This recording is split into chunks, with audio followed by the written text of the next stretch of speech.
Well, good morning, everyone. Boker Tov. Good, Boker Or, I heard the reply. All right. The subject today is the rebuilding of the temple. 23 years ago, Dr. Ice and I produced a book called Ready to Rebuild. It happened to be that it was at the very first Pre-Trib, 23 years ago. We had a little invitational roundtable. I presented this topic. So it's timely in a way that now we're able to revisit that 23 years later. Became important to me because God showed me that the temple is a crucial part not only of the Word of God but also of biblical prophecy. That led to a dissertation at the University of Texas on the subject of the temple. Then it led to a book on the coming last days temple, which led to another book on Jerusalem and prophecy, also focusing on the temple. Then a book on the conflict over the Temple Mount. And then to a larger book on the temple and Bible prophecy. Ultimately to a colorful guide on the temple. And then to a couple of ancillary topics like the search for the temple treasures and the Ark of the Covenant. And then the archaeological side of the temple and chapters in a book on the Dead Sea Scrolls. And then charts of Bible prophecy, which included the temple. And then responding to the preterists and their view of the temple in AD 70. And then the controversy as we came around to the Temple Mount and things grew on two books. And then DVDs on the subject of the temple and prophecy. More of those things. And then this book was put into German, Spanish, and Portuguese. And then just in the last 3 years, we've been working on a virtual tour of the temple. These are some of the scenes from the filming of that in both the tabernacle down at Timna Park in area around Eilat in the the Red Sea. And that's just now coming out in what's called the virtual tour to the temple. You can sit in your comfortable living room and see the Temple Mount, see places in Jerusalem, 360 degrees. You can go there yourself just without actually having to tour. So it's a tour is being brought to you in these days. And I can't tell you how hard it was to film on the Temple Mount, where you can't say anything about the temple, and yet I said everything about the temple. And we did it with hidden microphones and hidden cameras. And when the different people who watch people's mouths even moving on the Temple Mount would come up to us, I'd shift from talking about the Jewish temple to Islam, and we would, so they wouldn't know. So this is a very interesting project in and of itself.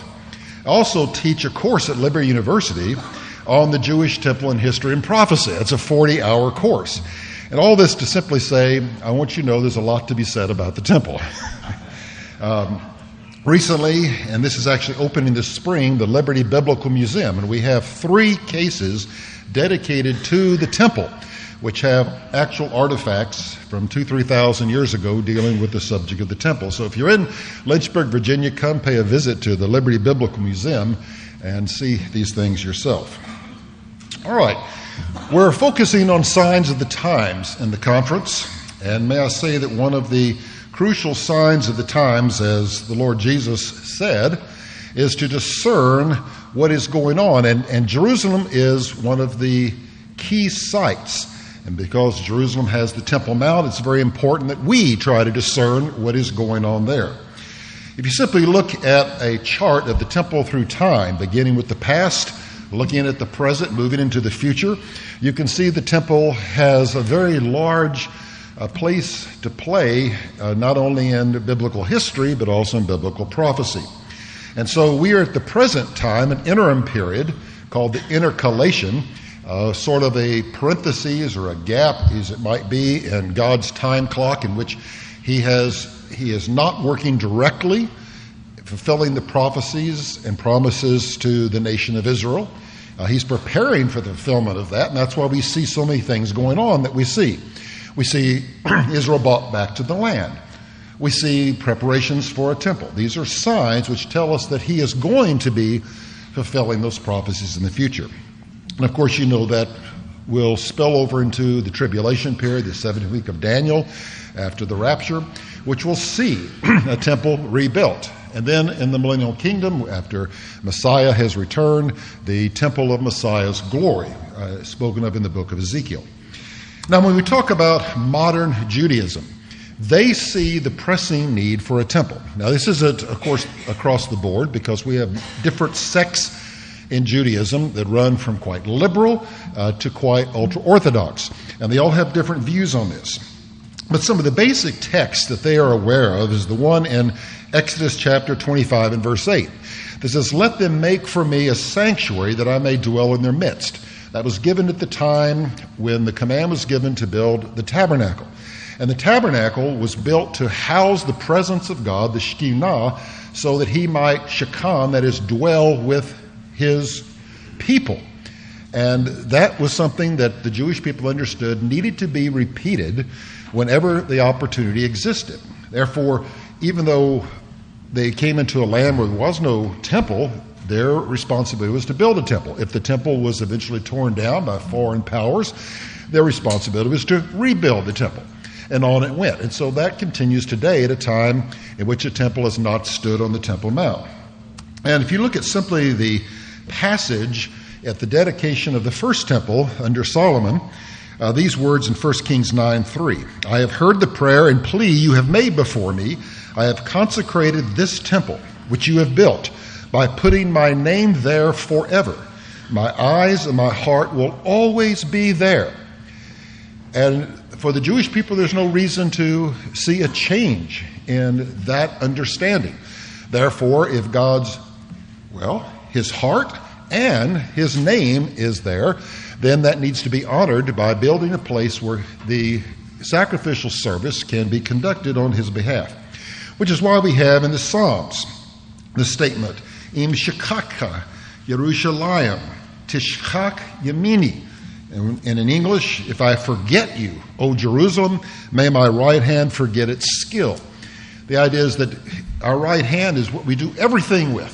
And, of course, for you lefties. But for the right hand, that is like saying, may my life, my career, my abilities, everything go if I do not put Jerusalem as my chief joy in this world. So that's an ambition set before the Jewish people. And there is the Amidah. It's a weekday prayer that is prayed usually 3 times a day by Orthodox Jews. Benediction 17, which is called the Avodah, the service, reads like this: "Restore the most holy service of your house," that's the temple, "and accept in love the offerings and prayers of Israel," which of course they don't have now, but they would hope for the future. "May it please you always to accept the service," and he means the liturgical service or the sacrificial service of your people Israel. May our eyes see you return to Zion in mercy. Blessed are you, O Lord, who restores his presence to Zion." That's the Shekinah glory, returning. So this is a prayer that all Jews make toward the Temple Mount at least 3 times a day. It's an important part of that. So we talk about the present need for the temple in Judaism. Well, it's simply the fact that there are many things that Jewish people bring up. One is that Judaism is dying in the world, that it's simply a death knell for the Jewish people. First, if they don't get back to the land of Israel where they have some safe haven and refuge, and also secularism simply is destroying the unity of the Jewish people, which has always been bound by an understanding of religion. And so they see the temple as a need to do that. Someone like Chaim Richman, who is the international director of the Temple Institute, will say there's a problem with the level of humanity, and he means especially the Jewish people, and that their spiritual level is low today. There's a physical return to the Lamb, but there's not a spiritual return to the Lord.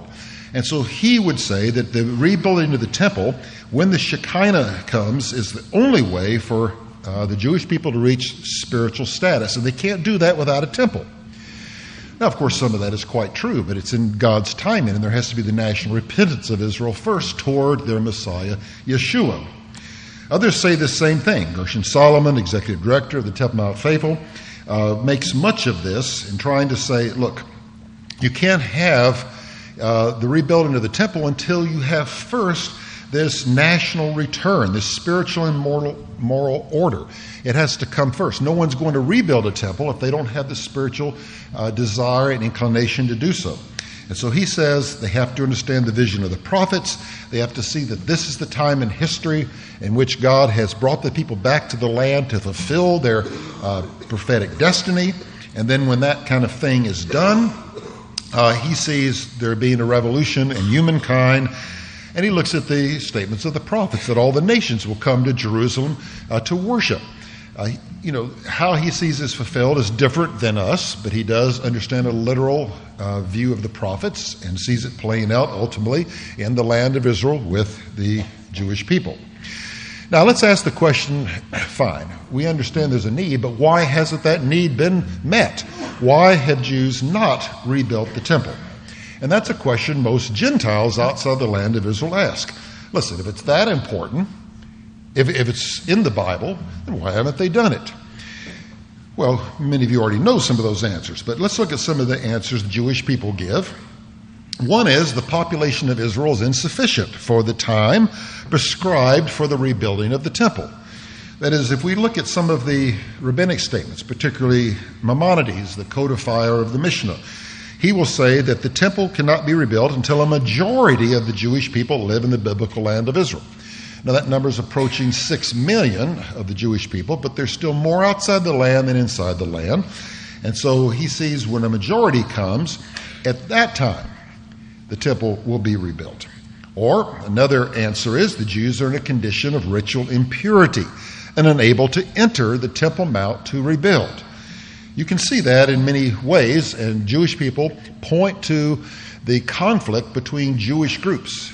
Secular Jews hate the datit, the religious Jews. And, religious Jews hate those who are less religious than themselves. So the Orthodox and the Haredim have their own disputes with one another. And so this goes on, and they say that the cause of the destruction of the second temple was something called sinah hinam, baseless hatred. That is, these sectarian groups were fighting with each other, and God was displeased with that, and so he took away the temple. Now, of course, that's not the explanation given in Scripture, but that's what they believe, and they say the same thing is happening today. So how can we merit rebuilding the temple until we come to a place where we can end these rivalries? And then traditional Orthodox teaching says, look, because Jews have lived outside the land in an exilic or diaspora condition, they have incurred ritual impurity, particularly corpse impurity, which is simply contact with someone who has contact with the dead. So if you've gone to the doctor or a nurse, you've incurred this, you see. And so that has to be dealt with. And that's only dealt with through the ashes of the red heifer, according to Numbers 19. So there's a difficulty here that you can't have people who are defiled build the holy temple. Others recognize this, and they say, look, we don't have the temple treasures. The tabernacle and its treasures, they believe, according to Jewish tradition, were stored beneath the Temple Mount, either in vaults prepared for that or in just some place, and now it's buried into the rubble of 2 destructions of temples. And they believe they're there somewhere. And as a result, listen to this statement of Rabbi Hizda. He said in the name of Abimi, beneath the crypts of the temple, that's where they're stored, chief among those hidden objects is the Ark of the Covenant, the most holy of all treasures of the tabernacle and first temple. Because of the sanctity that is believed to still attend the Ark, and therefore the place of the Holy of Holies, Orthodox Jews are expressly forbidden to enter the Temple Mount because the exact location of this site is unknown. And unintentionally treading upon it in an impure state would desecrate the site of the temple. And if you desecrate that, then of course you invite the wrath of God and another diaspora. So this is why they're so very careful. The rabbis, particularly the chief rabbinate, erected a verdict of karit, which is cutting off, that's social exile, if from the Jewish community, if you would step foot on the Temple Mount. Now, Rabbi Goren went up there right after 67, and he determined where he thought the the actual sanctified places were and where you could walk if you didn't wear leather shoes and a little circuitous path. So that's why we do have Orthodox Jews go up there today and walk in this kind of path, because that was determined for them. Not all agree with that. And this warning sign used to always be there. I took a picture of it when it still existed, but it basically says, according to the Torah, it's forbidden for any person to enter the area of the Temple Mount due to its sacredness. And that, of course, is why someone like Moshe Dayan, after the 6-Day War, said, well, the rabbis say we can't go up here anyway, so why should we fight and incur all of the hostility of this huge sea of Islam against us for having taken this place? It's negotiable. We have now Jerusalem. It's under our sovereignty. And besides that, we will have the Western Wall. And so, let them have this place. Let them keep it going. That will make peace, he saw, between the two. Of course, that only opened the door for further aggression and more claims of dominance. But Israeli Emmanuel Ben Isaac said, it's not our right time now. We shouldn't be there until, I guess, Messiah comes. Which is why the Temple Mount has been considered off limits to Jews and Christians. Now, that's what the Muslims say. Of course, it's not off limits to all Christians. If you are a Christian that agrees with Christian Palestinianism, you can go tour the Dome of the Rock. They take these people in, and the Sabiel group were escorted in. I talked to some. I got pictures from some who were inside the Dome of the Rock taking these pictures. Stephen Sizer gave me some of his pictures, actually. So they got to do this because they're not considered Zionist. So you see, the problem is not some Islamic thing about Jews or Christians. It's about Zionists, or about people who disagree with them. Now, the third reason why the temple is not being rebuilt is the Muslim presence on the Temple Mount precludes any attempt at rebuilding. For instance, everybody knows this. For 1,300 years, Islam has dominated this site, regardless of whether, even though it probably had an Arab presence there for 150 years. But Islam, in whatever form, has been there, particularly through the Ottoman period, has prevented the possibility of recovering this site for Judaism. And today, Islam sees the Temple Mount as a red zone. I mean, they say from the very beginning of the State of Israel, the goal of the State of Israel has been to remove the Muslim holy places and rebuild the temple. Now, that, of course, has not been the government's statement. That's what they believe, the government, because obviously if the situation were reversed, they would do that. And so this is what they think. For instance, recently here is an interview in which the Minister of Religious Affairs, Mahmoud al-Habash, said Islam believes the State of Israel wants to rebuild the temple. He says, its aim, that is the Jewish state, is to remove the Al-Aqsa Mosque and erect what they call the temple over Al-Aqsa. Now, there's some grounds for some of that. The government has helped some pro-Third Temple movement groups in certain ways. And that's only certain ministers in the Knesset have done that. The erection of this menorah, which is a full-fledged, apparently legitimate menorah that could be used in a third temple, is standing right in the Jewish quarter. That was supported by some of the government. There is also Arik ben Shimon, who is the Israeli Housing and Construction Minister.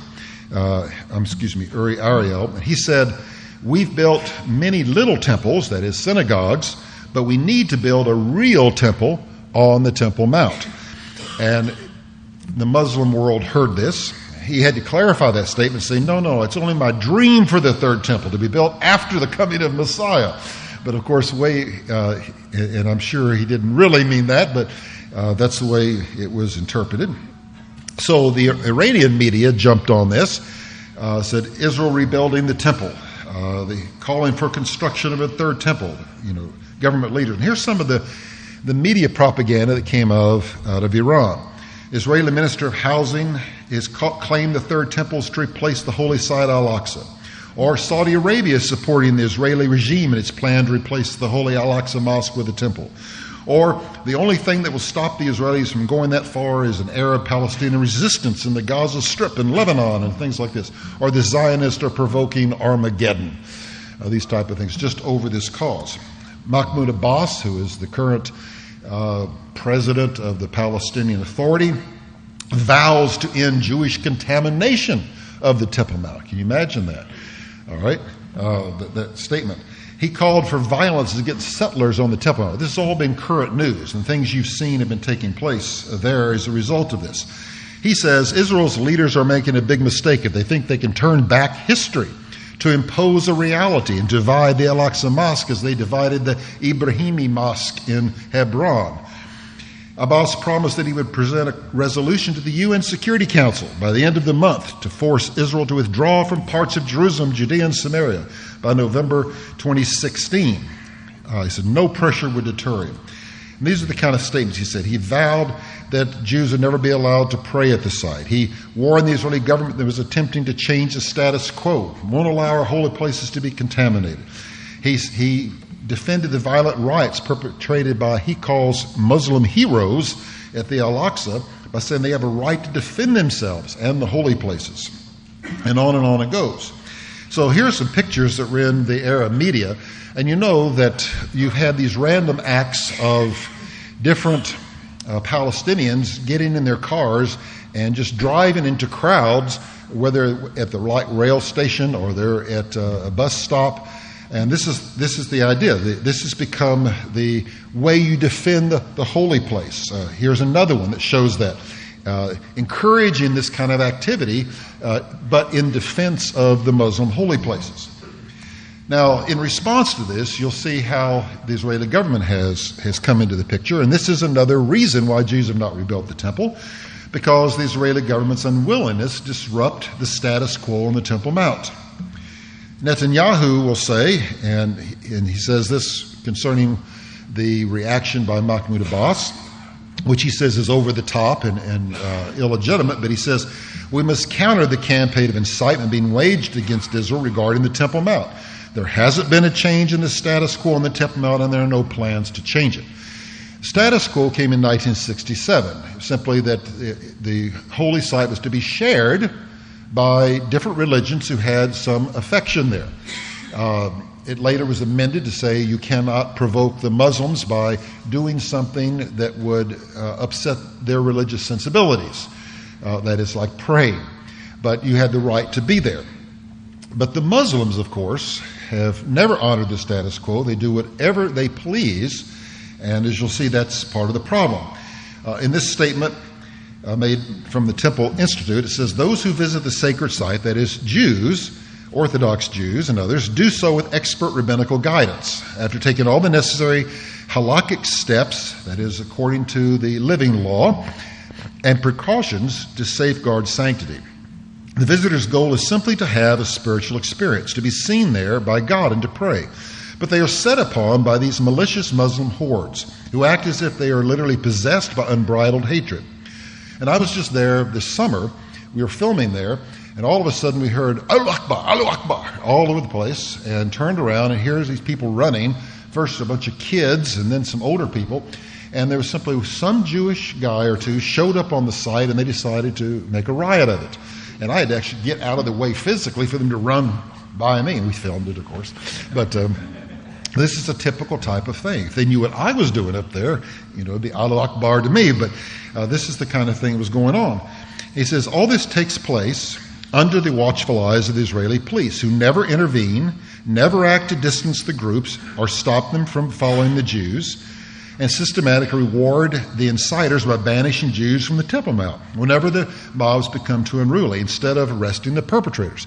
And that's always been the case. If you go to the site today, you cannot take a Bible. If you try to take a Bible, it'll take the Bible from you before you get there. You can't wear a T-shirt with an image of the temple on it. Of course, when Tommy and I made a temple tour, with about 80-something people one year, we all had temple tour. We had this picture of the Dome of the Rock with the temple in front of it, and we were on the Temple Mount. And it shows you the change that has happened. No one resisted us. No one said anything about us. We took pictures on the Temple Mount that way. But things have changed since then. And so the Israeli police arrest Israelis and others who would disrupt the status quo, but not the Palestinians who regularly do that. Now, didn't we go into? We went into the Dome of the Rock, of course. Yeah. Okay? Now, the protection of holy places law prescribed a punishment of 7 years imprisonment for desecration or violation of the holy place, 5 years imprisonment to anyone who violates the freedom of access to the members of the various religions, which is, of course, what the Muslims have been doing now since 2000 and then since 2003. You're not allowed into the Al-Aqsa Mosque. You're not allowed into the Dome of the Rock. Doesn't matter what you think. You're stopped. You cannot go there. But this, of course, does not apply to Muslims, which is why Jews who attempt to go up there, whether they are worshiping or not, of course, going up there is an act of worship, which is something the Muslims probably haven't caught on to yet, whether you say anything or not. But they will arrest them. Recently, Rabbi Yehuda Glick, who is the former director of the Temple Institute, he would regularly go up there to make the point that Orthodox Jews can go there. And here you see him holding a picture of the temple, which is forbidden on the Temple Mount. Well, after a recent temple conference in which he talked about trying to restore the rights of Jews to pray on the Temple Mount, there was an attempted assassination. He was shot 4 times. He's recovering. It's a miraculous recovery, but there was an attempted assassination for this very reason, that he wanted to support Jewish rights to the Temple Mount. And here's the statement of the Temple Institute, and they lay responsibility on the Israeli government.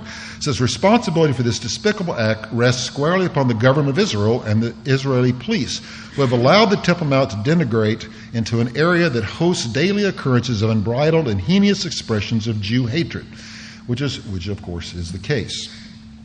So much so, though, that the ultra-Orthodox and others will say, and the chief rabbi said, Jewish prayer on the Temple Mount is a crime punishable by death. You see the resistance here, because if this, it's very similar to what Caiaphas said. It said, if this man, Jesus, goes on like this, the Romans will come and take away both our place and our nation. And so he, in almost the same role as Caiaphas, will say, if we let Jews go pray on the Temple Mount, it will cause the destruction of our nation. So this is why that type of thing. All right, the 5th reason, the complacent mindset of Israeli Jews toward rebuilding. Just as you look at a poll here, about 56% of those polled feel prayer should not be permitted at the site. Now, you can also see an interesting statistic of 38.5 who believe it should be changed even if it led to bloodshed. So that's a more dramatic statistic in my mind. But if you look at the statistics, they'll say, hey, more than half of the Israeli people do not want this to take place. And if you think about it, you go back, particularly Reform Jews and others have always spiritualized these passages, just as it happened in Christianity. If there were certain things, there was no temple, well, we say Jesus is the temple, or the church is the temple, or anything like this. They had to do a similar thing. They said prayer takes the place of temple sacrifices, and the Father takes the place of the priest in the family, and on and on. And that became, over time, a substitution or replacement of the literal for the spiritual. And it says, this spiritualized way of thinking, which sets aside hope in a literal fulfillment of the biblical prophecies regarding a future temple, has led to a belief that the present political situation in the Temple Mount is acceptable. Okay, good enough. We've got along for 2,000 years now. Why should we, upset things? There's also the belief that the temple cannot be built until certain conditions are fulfilled. And so they're waiting. They're waiting, one, for the Messiah. They're waiting for the descent from heaven of a fully constructed temple in fire. That's some of the more ultra-Orthodox. And then some are waiting for the Gentile nations to desire for the temple to be rebuilt and assist in its rebuilding, which to my mind is a fantasy, but at least at this time. But that's the way they have it. And then others simply say, look, from a position of rabbinic teaching, you simply cannot do this until the time of the future Messianic age. Only Messiah knows where it should be built. Only Messiah can get that done. We have to wait for him. Our job is simply to remember, to keep the flame of hope alive. Now let me show you some developments in current events with respect to the rebuilding of the temple, to show you where God is moving things and why this is such a controversial site. In fact, it's the most Well, this 35 acres is the most volatile on earth. First, we come to Islamic temple denial. This is what has occurred, I would say, probably since 67, but certainly it's continued to grow and become fixed in the Arab and the Palestinian mind since. If we look at, for instance, the Quran, there's no mention of Jerusalem. There's this mention of Al-Aqsa, but you'll see shortly that really cannot refer to Jerusalem. Jerusalem was never made a capital of an Arab state during any period of Islamic rule. And there was a recognition in the past that the Haram al-Sharif, which is their name for the Temple Mount, was the former site of the temple. Now, if you look at the way Muslims pray, they pray toward Mecca. Originally, Muhammad had said, pray toward Jerusalem, because he wanted to get the Quraysh tribe, and particularly the Bani Israel that were around that, to join Islam. When they rejected his overtures, he changed it and made it toward Mecca, which was the only place where there was any kind of mosque in the world at that time, then later Medina. But the temple, they turned their backsides to it, all right? So if you got a holy site, you don't turn your rear end to it. You turn your face toward it, all right? For instance, and here's a statement: the Islamic claim to the Temple Mount is very recent. We know, for instance, that someone like Haj Amin al-Husseini, who was the uncle of Yasser Arafat, he was the guy who started all the riots in the 20s and 30s. He went to work with Adolf Hitler in the sense that he wanted to bring the final solution to the Jewish people in Palestine. It was he that started this idea of this being the third holiest site in Islam. There's no documented case of this kind of reverence toward the site before the 1930s and before his administration. But we know in June of 1967, when we had the Six-Day War and Israelis returned to the Temple Mount, that things began to change. Okay? Here, all of a sudden, the members of the Waqf, who are the Muslim Supreme Council and others, had to surrender the site to Jewish authorities.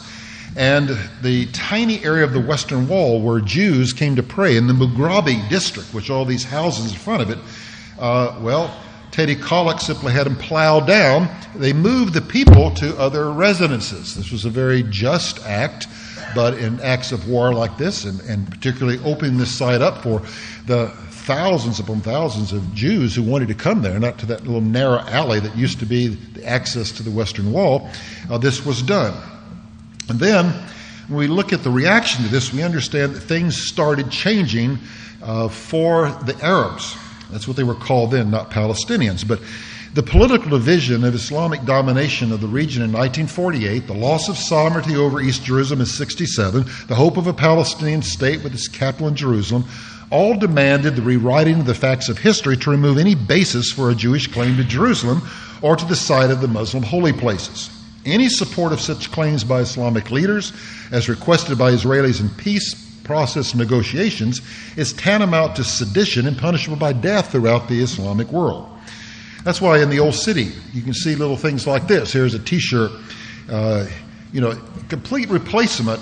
Not just, they don't want a Palestinian state within the Jewish state. They want a Palestinian state in place of the Jewish state. That's acknowledged. So here it says, Google Israel, you mean Palestine? Okay, that's the idea.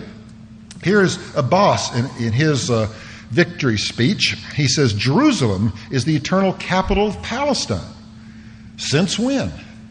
But this is the language normally used by the Jewish people concerning their eternal capital, 3,000 years. The Dome of the Rock. Inside, the rock was visited by a new sign that said Allah, to make it clear that this is only Islamic.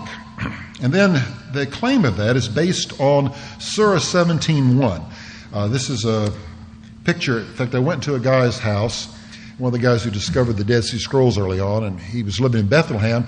This is the only picture in his entire house. Just that one picture. And this is from Surah 17:1. It says, Glory be to him who took his devotee. And by the way, this is a modern translation with commentary. So they're giving you the commentary. Muhammad one night from Masjid al-Haram in Mecca to Masjid al-Aqsa in Jerusalem, they add, whose vicinity we have blessed. And this is the story of Muhammad's night journey on a celestial steed named Al-Burak, who had the head of a woman, the body of a horse, the tail of a peacock, and the wings of eagles, and flew him mystically to this far mosque from the near mosque where he was. Now, the near mosque, had to be Mecca, but as we'll see, the far mosque had to be Medina. It was the only mosque in the world. Muhammad died 5 years before the Muslims even came to Jerusalem, so there's no possibility of that, although they claim that Abraham built the first mosque in Jerusalem, so what can you do? But if you look at this creature Al-Burak, you now know why there's a sign on the western wall that says Al-Burak wall. Because you can't negotiate and say, well, the Muslims above and the Jews below. All right, we'll work that out. No, they say there is no below. The below belongs to us too. Western wall is not Jewish, it's Islamic. And so the modern claim to Jerusalem is in fact false. If we could read through all this, you'd see that basically there was no other mosque in the world except Mecca and Medina. Even Islamic scholars who are honest, especially those in the past, even certainly Egyptian scholars, have said just this. This was the site of the temple. All right? And in fact, they would say even when it was built for the Jews. This was, Rabbi Gorin said that the Dome of the Rock was built for the Jews and then taken over by the Muslims. Well, anyway, this has all led to the problem of Palestinian Temple Mount denial. I'll show you some examples of this. Here is, for instance, a statement: since the Six-Day War, Muslim control of the Temple Mount was lost to Israel. The belief that no Jewish temple ever existed in Jerusalem has developed and become internalized within Palestinian academic, religious, and political circles. Since Camp David, Temple Mount denial has transformed into a virulent or violent delegitimization campaign and attempts to deny both Jewish authority and access to the Temple Mount and Western Wall in Jerusalem. Here is Ahmed Kuria, who was the chief Palestinian negotiator. He said, the Jewish temples never existed. Israel has been working to invent a Jewish historical connection to Jerusalem and the Temple Mount. But all these attempts will fail. The Haram al-Sharif is 100% Muslim. Or, here's Palestinian revisionist history at its best. Here's the chief Palestinian justice, Sheikh Tassir Tamimi, most important Palestinian cleric after Muhammad Hussein, the Grand Mufti of Jerusalem. He says, Israel started since 1967 making archeological digs to show Jewish signs to prove the relationship between Judaism and the city. And they found nothing. This is why it's so important you go on a tour to Jerusalem. Because if you listen to this dribble, you'll say, well, they didn't find anything. Really? But I'll tell you, shop owners sitting, 100 feet from the Temple Mount will say the same thing. So, I don't know what to do. But he says, there is no Jewish connection to Israel before the Jews invaded it in the 1880s. They're late-coming interlopers. There's nothing Jewish about it. All these two so-called temples, they never existed. Certainly not at the Temple Mount. All this is not real. We don't believe in your versions, that is the Bible. Your Torah was falsified. Okay? And notice the statement. It was never at the Temple Mount. I talked to, the chief, the Mufti of Jerusalem. He told me, he said, how could Allah have us build a shrine here if a temple was here? No temple here, therefore. That's just logic in his mind. Here is Walid Awad, who is the authority minister of information for the Palestinians. Jerusalem is not a Jewish city, despite the biblical myth implanted in some minds. There is no tangible evidence of the Jewish existence of the so-called Temple Mount era. The location of the Temple Mount is in question. It might be in Jericho or somewhere else. Now, the response to this, may I say, is not to say the temple is somewhere else. That does not help. We have a recent book out, and I have to mention it, by a fellow evangelical, which simply says, and here's the promotion on it, in a book that is being highly heralded as an investigative masterpiece with astounding archaeological and prophetic implications, sending shockwaves throughout the Jewish, Muslim, and Christian worlds, can you imagine the upheaval in political and religious thinking if the Temple Mount in Jerusalem is not the site of Solomon and Herod's temples? If the stones of the Wailing Wall are not what tradition says? This is a must-reading for anyone who wants to fit together pieces of biblical record, current geopolitics, and prophecy. Now, I'm sorry, this simply does not help the situation, okay? Because they point and say, see, your own people don't believe the temple was ever here. Now, I understand the idea. If the temple really wasn't there, then maybe we could build it somewhere else and we don't have to worry about the Muslims. That's the site of the Praetorium. That was the site of the Antonin Fortress. But here's quick 10 reasons why the temple was not in David City, where this book claims.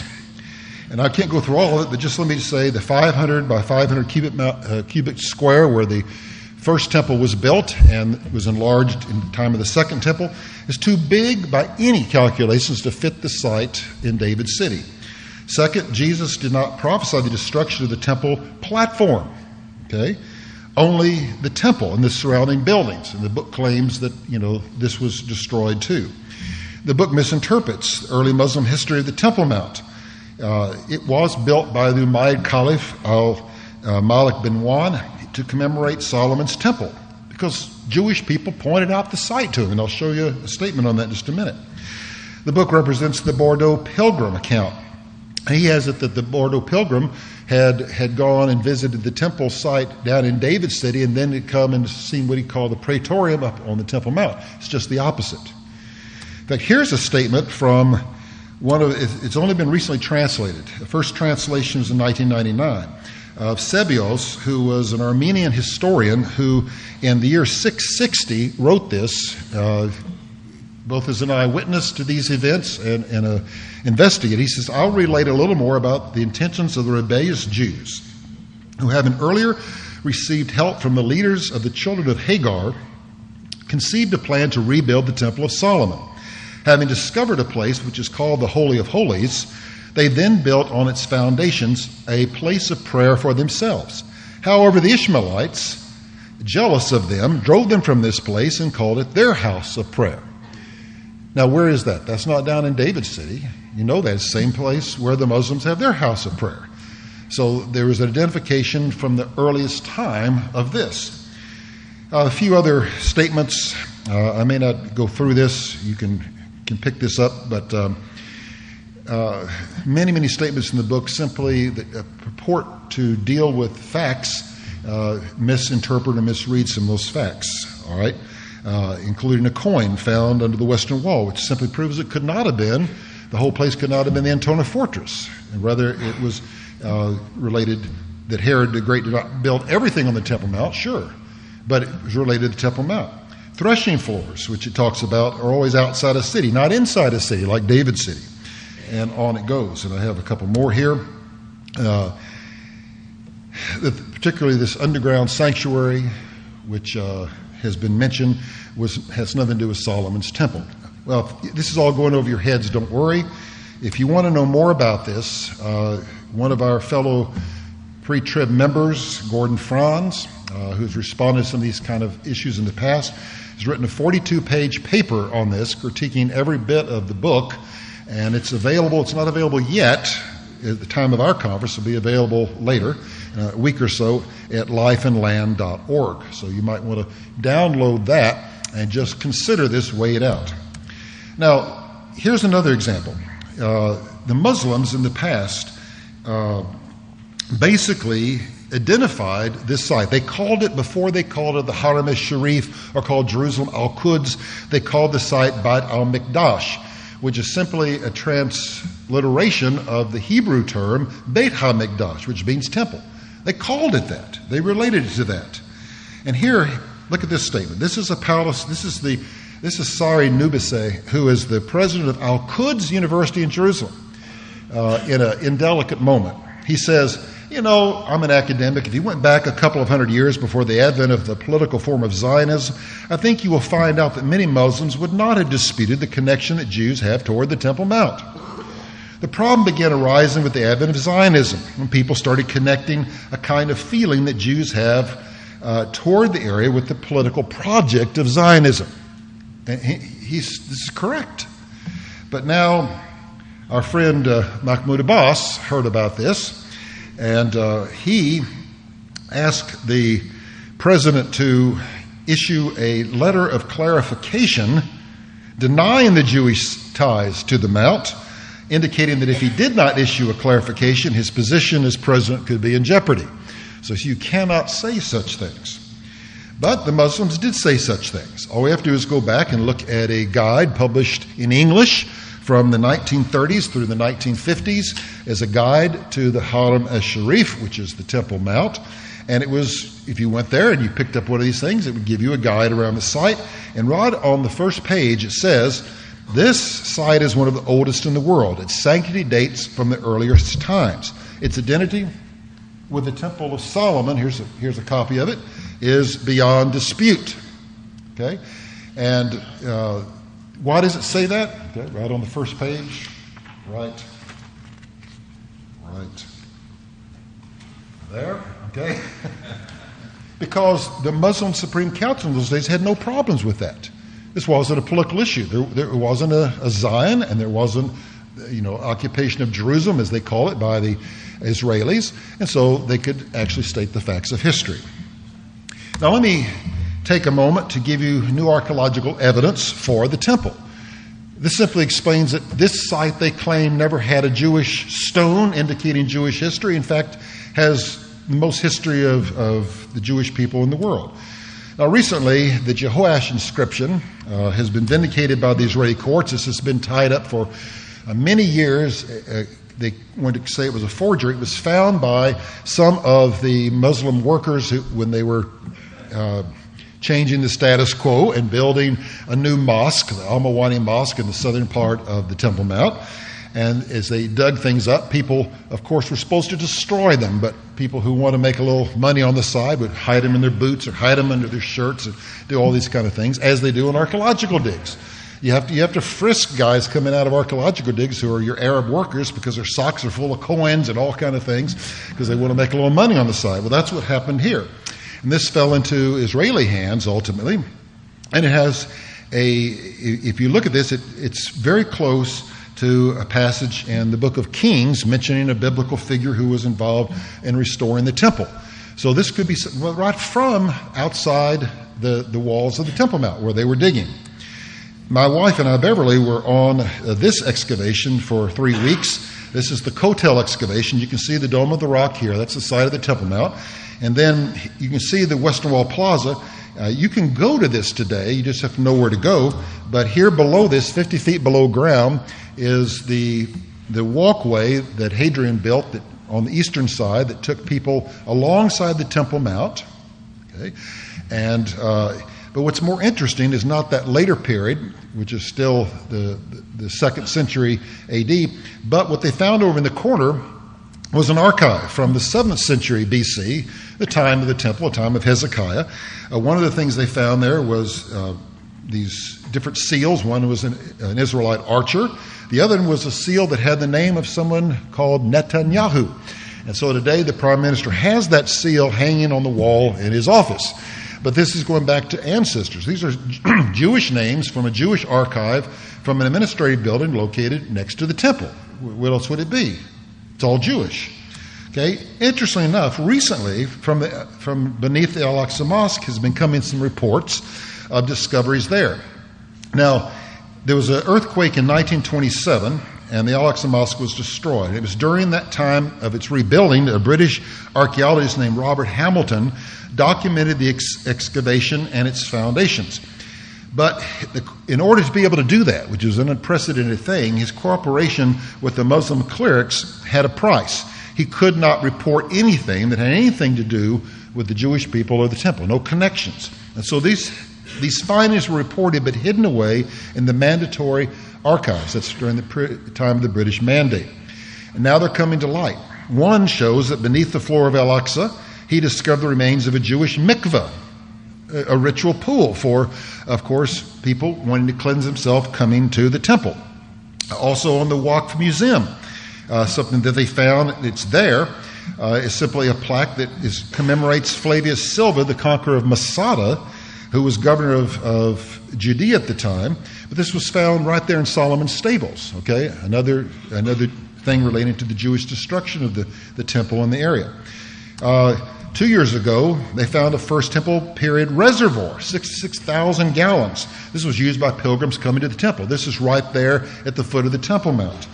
And then these Temple Mount escape tunnels, which are recorded by Josephus in detail, were discovered. This is a sewer that was used as an escape tunnel during this Second Temple time when, in the first Jewish revolt, people were fleeing from the Romans. Artifacts were found in this escape tunnel. For instance, here's a menorah. Someone who was a priest in the temple scratched this menorah and left that behind. Where did they see that? They were in the temple and saw it. Okay? They found a Roman sword lying there, which is also part of their body. But more important, they found this little seal, which has in Hebrew the terms pure for God. And this is the kind of thing we know from other sources tell us that were used for items dedicated to the temple or to be used in the temple.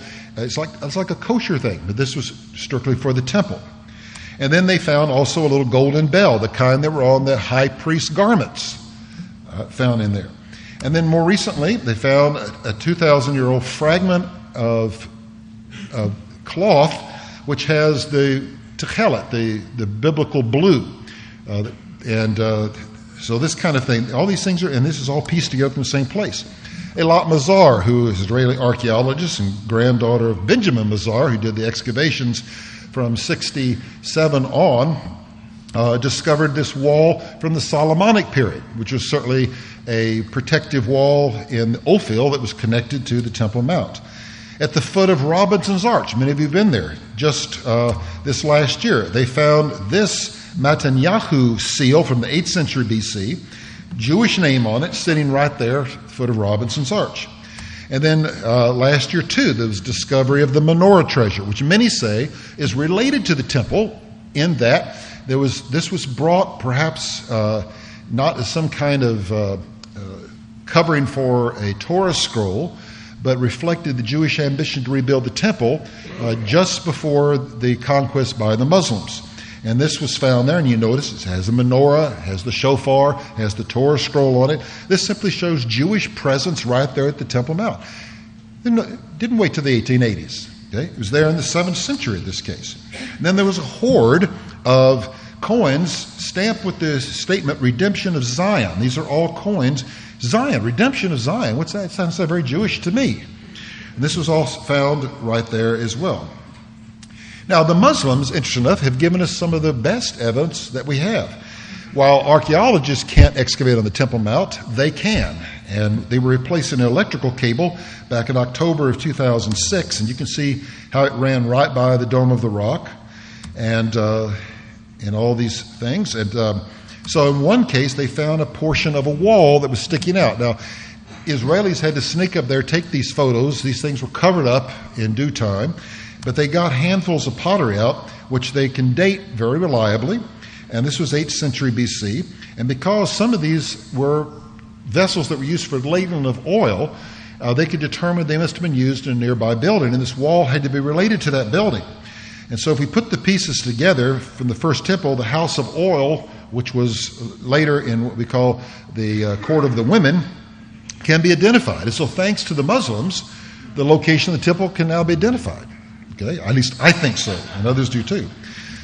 A couple of years ago, this wood was seen outside of the interior of the Golden Gate. I picked up pieces of it. I'm glad I did, sort of, but I figured it was something old, and I figured it was stored in the old Al-Aqsa Mosque because they kept bringing things out. They brought some of the lead from the original Dome of the Rock and had it there at one time. But some Israelis got this, and they did C-14 tests and others, and they, in a whole cover issue of Biblical Archaeology Review, reported on this, saying that this wood comes from the first and second temple periods. Some later periods too, but this was stored in the Muslim mosque, but was related to the temple. Now, as I said, you can't do archaeological work there. And even the Israelis who see the Muslims destroying the site have to stand back and say, we can do nothing. Even though there's a law in place to govern that, even though there's sovereignty over Jerusalem, which is, of course, difficult for people. And here is Shufa Dorkman, who simply said, it's an archaeological site that is not under the authority of our supervision. But we know what's happening on the Temple Mount. And as you know, beginning in the late 1990s, and continuing up through the year 2000, this kind of thing happened. They built a new mosque, changing the status quo. Yasser Arafat wanted to unite all of the structures on the Temple Mount and create one huge mosque rivaling Mecca and Medina. He wanted to bring water from the sacred Zamzam in Mecca and put it into the cisterns on the Temple Mount and create, some kind of complete Islamic structure. And so they were doing this. This is in the southern area where we had what was called the Stables of Solomon, the Hulda Gates. They renovated this and made it into a Muslim mosque that held 10,000 worshipers. The remains of the debris, archeologically rich debris, was dumped outside in the area. So you can still walk there today and see this. And some of this is still going on. This third holiest site in Islam is actually a trash dump now. And you can see these stones come from some of the old periods, though those weren't there. If you ask them what those stones are, they'll say, well, they're pre-Islamic. Who knows? Roman, Christian, but they're never Jewish stones, never ever. And here's, the Mufti said, there's not a single stone in Jerusalem indicating a Jewish history. Well, here's one reason. Underground, they would take these stones in trucks and dump them. And then if you look in the background, it's hard to see, but here's what you're looking at, okay? They simply took the old stones and made them into new stones and reused them. And so now there isn't a single stone indicating Jewish history because they took that history away. Fortunately, some archaeological students went through the trash dumps where they dumped this. And where they could, they picked up pieces, and then they relocated this on a site on the Mount of Olives where they could work. And for the last 10 years, the Temple Mount Sifting Project has been underway. It goes on every day except Shabbat. You can go there. I take every one of my groups and we spend a day working through this. I took some of our Liberty students for 3 weeks there. Here's a stone that was found in this. It has gold melted to it, which indicates, this is from the Temple Mount. We know it all comes from the Temple Mount. So they sift through this. They found over 6,000 coins. They found all kind of inscriptions, say Holy Jerusalem, say this or that on it. Our group, first day out, we had what was called the Pope's dirt. Now, it sounds strange, but the Pope, when he came to visit, they wanted to build a platform for him to speak on. This was in the Kidron Valley, just down from the Golden Gate. This was under the Franciscans. And so the Israelis said, hey, can we have some of the dirt you're about to dig up when you build this platform? And they said, okay. And they said, because we know the road wasn't there then, this all came right down from the Temple Mount on the eastern side where most of the stones and things were pushed. So they got this dirt. And we were one of the first groups to get to excavate through it. Now, on the first day, we found, well, I'm holding this little shell. That's a murex shell. This is the shell from 2,000 years ago they used to make the biblical blue and to dye the high priest's garments. And we found 50 coins in our group and a scarab seal, all kind of things. So this has been going on and on. Simply proof that there's no doubt that the Temple Mount itself was Jewish. Now, recently the crimson worm has been discovered. This is a tree that bears a certain worm, and that gives us the biblical crimson red. And so they've been producing this, and this was necessary for dyeing the curtains, which are separating the holy place from the Holy of Holies. Well, let me just say, I want to move ahead to look at the idea of the groups wanting to rebuild the temple now and where we are 23 years later. First, let me say that the Messianic proportions of the temple movement have arisen from the idea that the Jews are back in the land. It is a natural thing. You return to the land of Israel. You return to Jerusalem, your holy city. What should you do? You should return also to the Temple Mount. There's a recognition of the nearness of the Messianic era. Many will say, look, Tisha B'Av, which is the commemoration of the destruction of the temple, is celebrated each year. But that was only to be temporary, because when the temple's rebuilt, we won't cry and mourn, we will rejoice. And so they're looking for this as a fulfillment of the things that God promised. And so you see Jewish people now with an ambition to see the temple on the Temple Mount. Now, some have strange views. This is certainly a very humanistic, crazy concept that you can build the Dome of the Rock one place, the temple the other. You'll have here's Muslims watching Jews play harps and do all kind of things, as though we have this great cooperation of spirit, and this is the way it will be. Well, that's not the idea. The Temple Mount faithful, who continue to do publications, continue to do demonstrations, their idea is to raise public consciousness of these things. And they're also working on architectural plans and various things for the temple, for many of the garments, all of that. The primary focus, though, of that is the Temple Institute. They, under Rabbi Ariel, one of those who, like Gershon Solomon and the Temple Mount Faithful, was at the Dome of the Rock when it was conquered by the Israelis in 67. And so that led to the desire to see this has fallen into our hands. The Messianic era is here, at least Rabbi Goren thought it was, and so to proceed on. Rabbi Richmond, a guy from New Jersey, an American who immigrated to Israel, has been a leader in trying to do these things. Of course, we're talking about people who believe the literal fulfillment of the biblical prophets, but do not believe anything concerning the Messianic prophets is pointing to Yeshua. So we got to remember that. Now, especially when people want to support it. Inside the new Temple Institute, you'll see plenty of seating for, and this is one of the most trafficked and visited sites by tour groups who come to Jewish Jerusalem, okay?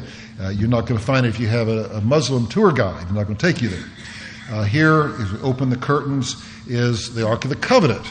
Now, they don't think they can build the Ark of the Covenant. They think they can find the Ark of the Covenant. They believe it's down below. They're still trying to get a red heifer. There's been many failed attempts at this because, well, as you know, the pure red heifer is always sprouted a white hair. We think we have problems splitting hairs in our theology, not theirs. But the red heifer, one was born recently, and then it was disqualified yet again. But this will continue on. Now, the Temple Institute recently had a little, the crowdfunding type of activity. They raised $100,000 pretty quick for the purpose of a campaign to get people interested in rebuilding the third temple. And so their crowdfunding attempt said, delivered a statement to the world that we are ready, willing, and able to move forward together toward the building of a holy temple in Jerusalem. And they've already worked with a highly respected architectural firm in Jerusalem to bring this to pass. Now, there have been people who have located the descendants of King David. How do you know that? Well, the house of Hillel was the house of David. The house of Hillel did not pass away, even though other genealogical records were lost. There are people who can identify they are from the house of David all the way through. And now we have whole meetings of people. Here's a partial list of names of families that trace their descendants back to King David. And they actually have annual conventions in Jerusalem of descendants of King David, one of whom they think one day will be over the new Jewish monarchy. How about identifying the priesthood? Well, you know that there's a way through DNA, you scrape some cells off of your cheek, and you can turn that in, and then in fact they can tell you if you're a member of the Kohanim. It doesn't work for the Leviim, but it works for the Kohanim, and there's an aberration of the Y chromosome that identifies that, and it came into Judaism both before the split with Ashkenazi and Sephardic Judaism, so that you're going right back as close as possible to Aaron, the high priest, which was the progenitor of this tribe. And so these kind of things can be done. And then, of course, there are Jewish plans to rebuild the temple. And you can see these images. Actually, on one of my tours, one of our guys put this together, and then the Temple Institute liked it and has adopted it. Here's some other ideas of the nationalistic ambition to rebuild the temple. This recently produced by the Temple Institute. I like it with a little, you got the, monorail going by. This one here with the scaffolding going up and everybody showing it. Here's a little closer picture of that.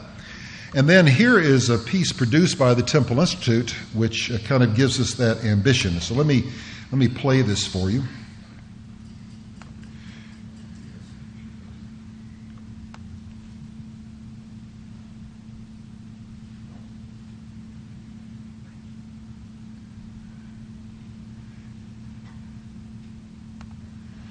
Nope.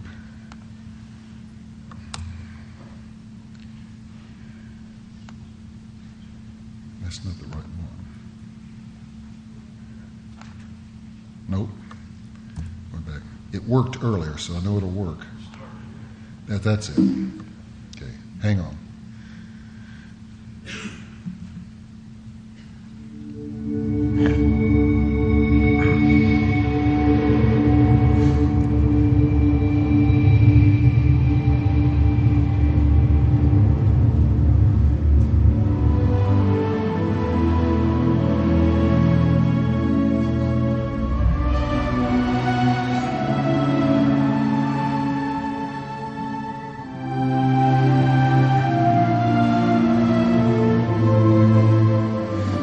it is that just one day in the normal affairs of life in Jerusalem, people will look up. And as they look up, they'll see something starting that they couldn't previously imagine, they could only dream of.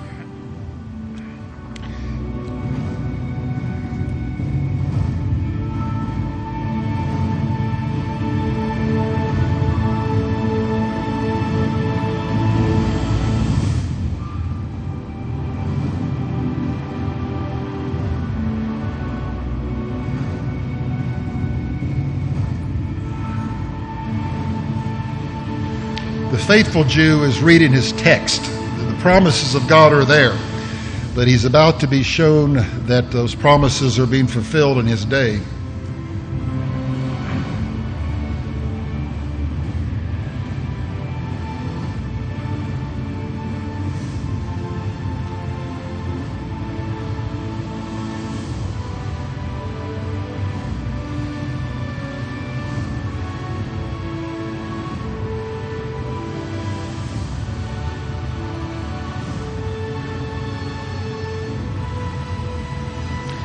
So now on the Temple Mount is going up a structure. And as you zoom in, you see there's the temple being erected. So that's the goal and ambition.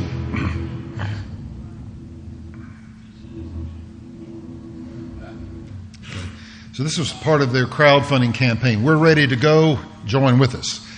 And so this was the ambition. Now, of course, with this kind of ambition comes a counter-ambition, and that is from the Arab League. Don't touch the Muslim Temple Mount, the holiest of the Arab and Islamic sites. The holiest now, not the third holiest, the holiest. And any attack on it will definitely endanger the safety and stability of the entire region, it is said. That's why when Abbas called for violence against settlers on the Temple Mount, there's been a real concern. Riots have erupted on the Temple Mount. Here's the Temple Mount sacking a Temple police station recently. And on Fox News, this was one of the headlines, Israel on verge of a new wave of deadly violence as it hits the country. And so David Brin, the managing editor of Jerusalem Post, said, there's a sense of free fall in Jerusalem, of events spinning out of control. They are no longer isolated incidents. Anyone who lived here through the first and second intifadas will recognize the same jittery, nervous spirit in the streets. It used to be unsafe to board a bus. Now it's unsafe to stand at a bus stop or light rail station. And this is all a result of the Temple Mount. Worse than that, we have the plan for the liberation of Jerusalem, and who of all people should be involved in that, and they've shown this. Here is ISIS, flag on the Temple Mount. Someone waving that, which of course should be illegal, but there it is, and they join in that. So Jerusalem, the eternal city of peace, is considered a pressure cooker where controversy erupts. And of course, the scriptures have said what? All the nations of the world will be gathered against Jerusalem to do battle. That comes at the end of the tribulation and the campaigns of Armageddon, but there has to be preparation for it. There has to be something that mounts toward that. And of course, during the tribulation period, this same type of controversy will exist as the Antichrist usurps the place of God in the place of the temple and establishes a religious rule for himself. It's very interesting to read this statement handed down in 1996 by the Supreme Court in Israel. It said, no court in Israel needs proof that the encroachment of the territory of the Temple Mount by the Muslim Waqf to expand the Muslim prayer area causes real offense to the religious and national sentiments of large parts of the Jewish public in regard to the site most sacred to Jews. The spread of Muslims to an additional prayer area, that's the Al-Mawani Mosque, offends the sensibilities of Jews, as he put it this way, in regard to the site. This dispute, without any embellishment, he said, however, the reality on the Temple Mount is by no means simple. It is extremely delicate and complicated to the extent that the court cannot ignore it, and in regard to the said dispute, it cannot restrict itself to the rules of law, as is normally accustomed. This is one of those cases in which a judicial ruling is not the reasonable way to decide the dispute, and a decision of this kind goes beyond the boundaries of the law. It is the political echelon and not the court that must give content and meaning to the historical call, the Temple Mount is ours. What's the saying? what the Scripture says in Daniel 9:27. This is going to have to be negotiated. It's going to have to be some kind of covenant or treaty or contract between the nations and Israel. Here is a document I got. This was published by Cambridge University called Protecting Jerusalem's Holy Sites, a strategy for negotiating a sacred peace. And notice what it says. This site is the common heritage of mankind. It says, given the emphasis upon the international community's interest in the sites, under the concept of heritage of humankind, representatives from the international community need to be included as mediators and guarantors. This would likely come from the United Nations, UNESCO, and drawn from regional powers such as the Arab League, NATO, or interested states such as the US, EU, and Russia. Any proposed legal regime will require interfaith cooperation composed of religious leaders from the region. It may be supplemented by international religious leaders who serve as mediators. If that doesn't, say prophecy all over it, don't know what does. Okay? Now, what's the purpose of this in relation to our conference Signs of the Times? Well, it's what Martin Luther said one time. He said, I only have 2 days on my calendar, that day and today. And it's that day that we're all looking for. One of the best ways to cultivate a future perspective is to realize how little time we have in the present. And when we see these kind of signs of the times, it helps us understand just how near we may be to the rapture itself and then the unfolding of these events. I know 40 years ago I went to a presentation by Andrew Cole, who was with Campus Crusade for Christ then, a master magician. And someone asked him from the audience, this was when the late great Planet Earth came out and everything, said, hey, all this stuff about prophecy, I've heard about that all my life and nothing's ever happened. Why should I believe it'll ever be fulfilled? And this is what he said, and I remembered it. He said, people look only for the final fulfillment, and they forget all that is necessary to make that fulfillment possible. If we look at those details, we can see there has been a dramatic increase in signs as we progress toward the time of fulfillment, and that more has happened in relation to the fulfillment of these prophecies today than in the past. So don't look for it, hadn't happened yet. Look at what God is doing to bring us to that point, and you'll see, wow. 23 years ago, we were just barely talking about the beginning of a temple movement. So much has happened, and particularly the opposition that is mounted has happened, that no one doubts today that the Temple Mount is not the single most reactive site on earth that is preventing the peace process, that is going to be the catalyst for the future wars.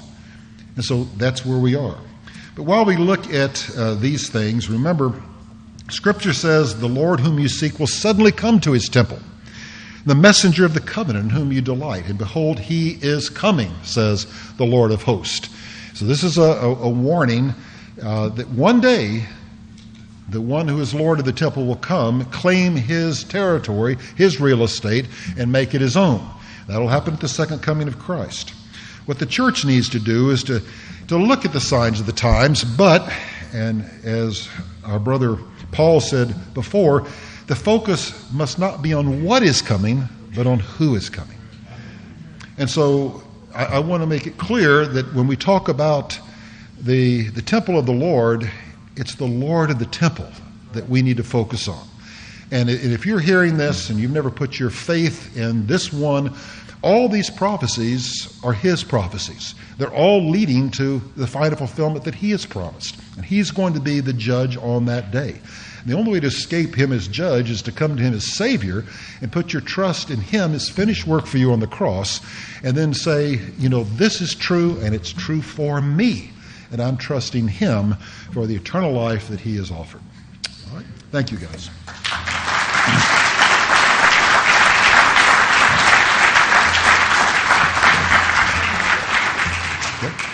Thank you, Randy. Okay, we've got some more time to ask him a question or two, a query or two. Okay. Let me find out if this is what you said. Did you say that Muhammad at one point actually said that Jerusalem was the place of prayer? Yeah. Okay. He commanded all Muslims to pray toward Jerusalem. Does this help to incite ISIS thinking toward taking over Jerusalem? Because it seems like they are so bent on going back to every little detail of what Muhammad did. Yeah, I don't know. I mean, what drives them is simply the fact that the Jews are there, the Zionists are there, and that this is, once any territory has been conquered by Islam, it remains under Islam in perpetuity. So the fact that in 638 that site was conquered by Islam means that Jews need to get out. So that's the thing pushing them. Andy? Yeah, just what's the difference, real quick, between ISIS and ISIL? I'm confused on that. Well, one, ISIS is Islamic State in Syria. Islamic State in the Levant is ISIL. And the Levant is the larger region, which includes Syria, which includes Palestine, which includes the areas over to the east as well.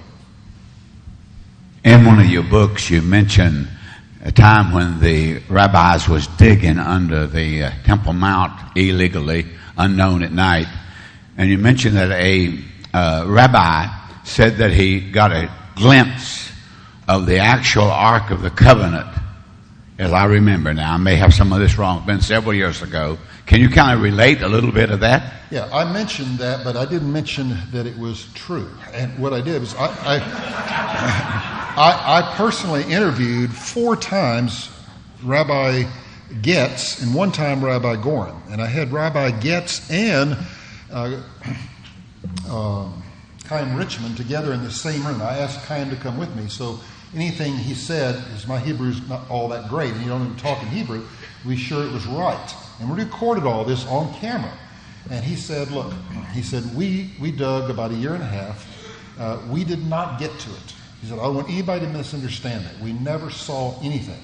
He said, and I brought specifically reports of him supposedly saying this. Now, that came from another interview with him, which I wasn't there, but I had a member of our group perform the interview for me. And we used that on our film. Well, actually, it wasn't our film. It was this person's film based on the book Tommy and I did, Ready to Rebuild.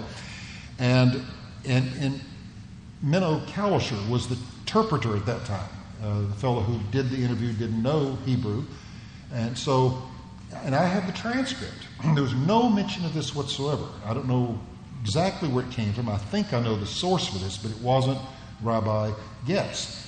But the claim that he looked with a mirror behind a corner and saw the ark and they had it there, and there's been all kinds of claims. And I know in this room probably someone will say, oh no, our tour guide said it was covered by a cloth over here. We was in a corner. And someone else said the ark was here. And I heard so many reports on this. But nobody who actually did the digging, from Gershon Solomon to Rabbi Goren to Rabbi Getz, said they ever found the Ark of the Covenant. Okay? Just didn't happen. So they said we're at least another year from getting to the site where we think the Ark was hidden.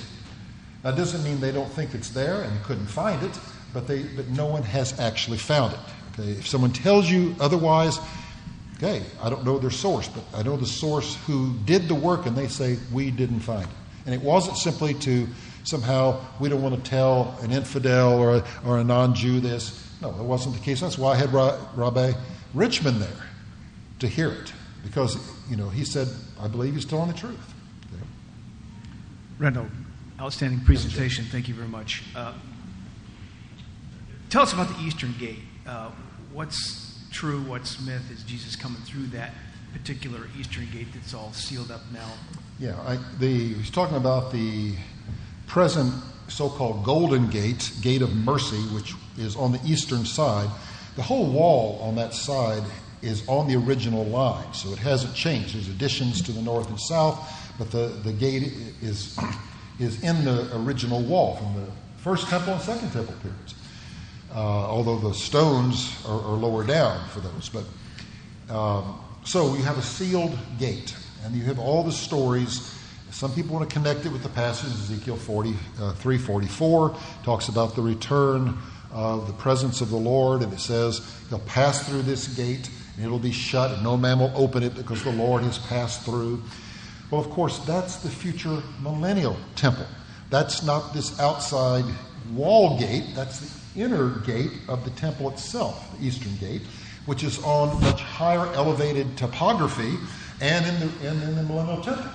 And when the presence of God goes through, no man will ever enter again, because it shows that he's there and he's there to stay, and that's why it's sealed. All right, so there's not going in and out. God's there for good. It's not like in the past when his presence left and then came back. Now it's come and there's a complete restoration. But people say, well, we have a shut gate, and we read this passage, but they're not applying it correctly in terms of the context, prophetically. Yes, the gate has been opened and closed many times in the past. Suleiman the Magnificent built the gate in the 16th century, and I document in one book of mine the many times it's been opened and closed, which, see, doesn't mean a thing. Now, they built a cemetery in front of the wall, which is more important, because that was built in order to prevent a Jewish Messiah who they would expect to follow, purity laws and not go through a place of defilement like a cemetery. That's why when you look at the cemetery above, the Jewish cemetery, you have a wall running through it. You can go through the Jewish cemetery as long as there's a wall and you're not making contact with it. But the Arab cemetery has no such wall, so the only way you can get from the Mount of Olives, which is the place of descent, to there would have to go through the Muslim cemetery. Of course, how stupid. If you read Zechariah, the whole thing splits in half, goes right through the Temple Mount, so it creates its own wall, and the Jewish people flee out to the desert. But that's where this comes from. And so we don't want to confuse some of these things. There's been some interesting statements, about this, but the basic idea is that the scriptural passage is for the Ezekiel temple, not the present day. Yeah, that's what I was saying in my lecture. You got to establish from the passage itself the context. Is it millennial? Is it tribute? And all that. Randall, could you comment on the Sanhedrin in Israel now and what they're doing? Yeah, I didn't mention that. They back in 2008 or 2000 was it? I can't remember the exact day. 2007. October 31st, by the way, I remember that date. Was when it was established. The Sanhedrin met in Tiberias, which is where the Sanhedrin had met before its final closure around the 2nd century or so AD. And so we have a revived Sanhedrin. There's a lot of disputes about it. It's made up of some members of the temple movement, to be sure. They have 5 goals. They want to find the location of the temple. They want to put an altar up there to start the process of things. They want to establish a Davidic monarchy and things like this, and start the sacrificial service. And these are some goals they have articulated. But the membership changes, and there's disputes among them, and they really haven't been able to do anything. But the idea is, even Rabbi Gorin at one time, if you stand in front of the western wall and you look to the left, you'll see a building. You'll see these it says Yizkor on the top, which simply means remember, and they have flames going. He said, that's not to remember the Holocaust, that's to remember the sacrifices in the temple. He said, I made that. And I've been up inside of it, and there is a 70-seat auditorium. He said, this I designed from the Sanhedrin. He says, when the temple's rebuilt, it'll be 30 times larger, and this will be right in the place of the Sanhedrin. He had it all figured out. That was his goal. So there is a restored Sanhedrin, but it doesn't have a lot of clout. It's not recognized by most of the Jewish authorities. I have a question quick. How long would it take to rebuild the temple, do you estimate? Well, it's not my estimate. They say within 6 months. The blueprints exist. The stone is right there. They have to bring it from Indiana on boxcars. It's right there in Jerusalem. And they say that if you have a united collective effort on a national scale to rebuild the temple, it can be done. The hardest thing was having the utensils, the holy utensils necessary for the ritual service, and having people trained for a priesthood. You can build a building, but if you can't function, what do you do?